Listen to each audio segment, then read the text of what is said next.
Chapter 52. NASA, Houston, Texas. Sunday night, 8:45 p.m., 1962. In retrospect, Bill should have just found another way back to the 80s to confront Aunt Penelope, or, at the very least, endeavored to find a way back to 1962 not involving NASA.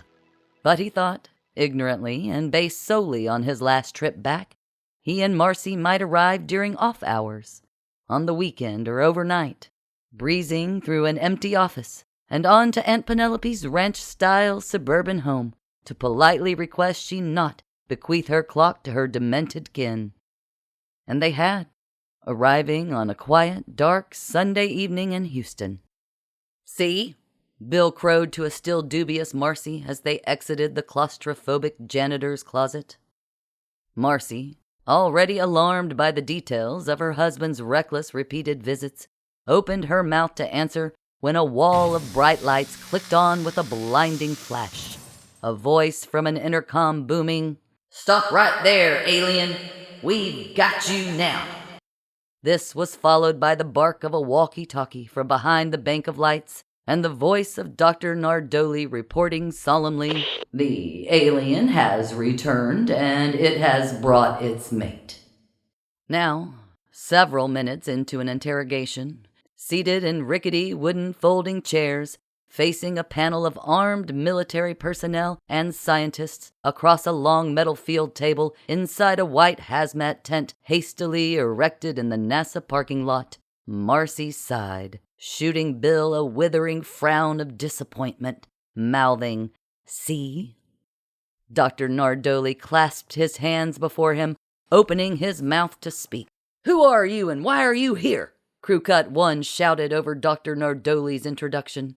"Why did you come back? Who do you work for?" Crew Cut 2 cut in. "I'm Bill." Bill pointed to himself with his thumb, then Marci. "And this is my wife, Marci." "What planet are you from?" Dr. Nardoli lit up. "We're from Texas, you morons," Marci scolded them. The military men seemed to relax visibly at this proclamation, though the scientists deflated visibly somewhat. "How have you come here? Where is your ship?" Dr. Nardoli demanded, hunching over the table between them. Suddenly the table was gone, as the tent they were seated under was rend in half, a black Pontiac barreling through the flimsy tent, cleaving a row of shocked soldiers and scientists scrambling from their overturned chairs on one side, from a toppled Bill and Marci on the other. The car slid to a screeching halt, and the driver's side window slid open. "Get in!" Don shouted over the ruckus, motioning to the back seat.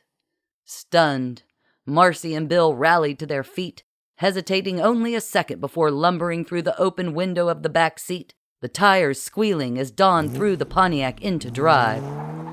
The metal folding table lodged in the grill of the car threw off a stream of sparks as it was dragged through the parking lot before the vehicle jumped the curb. Don giddily punched the gas, sending the car careening down a small landscaped egress before skidding sideways and merging skillfully with oncoming traffic. The white fabric strips from the demolished tent trailing from the undercarriage of the car like a wedding train behind them, smoking as they ignited from the sparks. As the vehicle accelerated and the sounds of pursuit faded, Bill leaned over the front seat.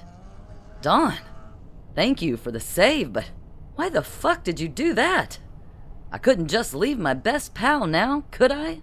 Don tossed a cigarette into his mouth, struggling to light it as he careened evasively down the darkened streets of suburban Houston.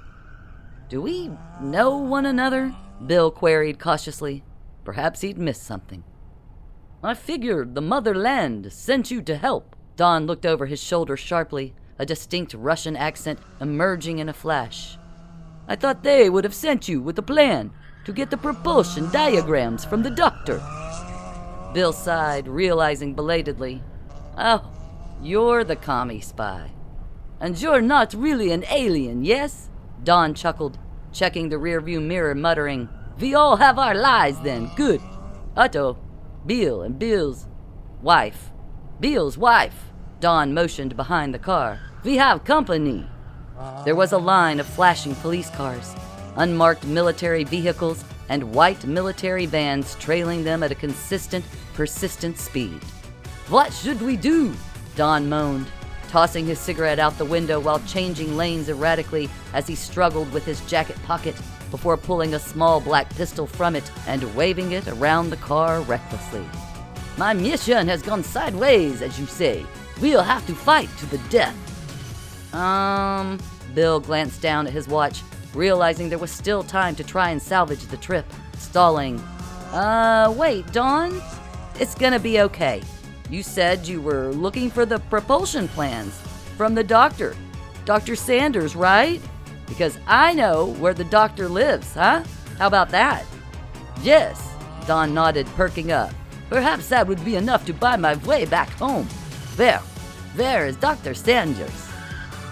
Bill squinted, scanning the dark landscape to get his bearings, pointing. "There!" As Dawn threw on the brakes, the car drifting into a sharp left. "To the left!" "Yes." 2 streets down. Hurry. Now a left. Another left. There, that one." The trio raced from the smoking vehicle to the front door of the yellow ranch home. "Dr. Sanders, we need your help!" Bill shouted over the frantic knocks. Dawn kicked the door in, the wood cracking from the breach of the deadbolt, splitting along the frame as they raced inside the empty house. Dawn looked about, wheeling around to face the Finkles with a desperate glint in his eyes. "You said the doctor lived here." "The doctor does live here," Bill assured him, muttering, "at least part-time."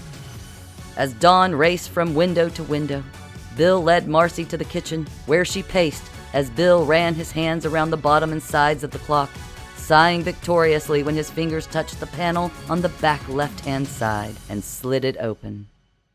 "Here goes nothing." Bill stepped back from the infinity dial with a triumphant nod as the screech of tires and car doors slamming shut could be heard from the front of the quiet house. Marci studied the shifting coordinates on the dials as they spun to a stop, reaching for the pen in her purse. "They're coming!" Dawn raced back into the kitchen to report the latest development. Whoopsies. Boom. Whoosh.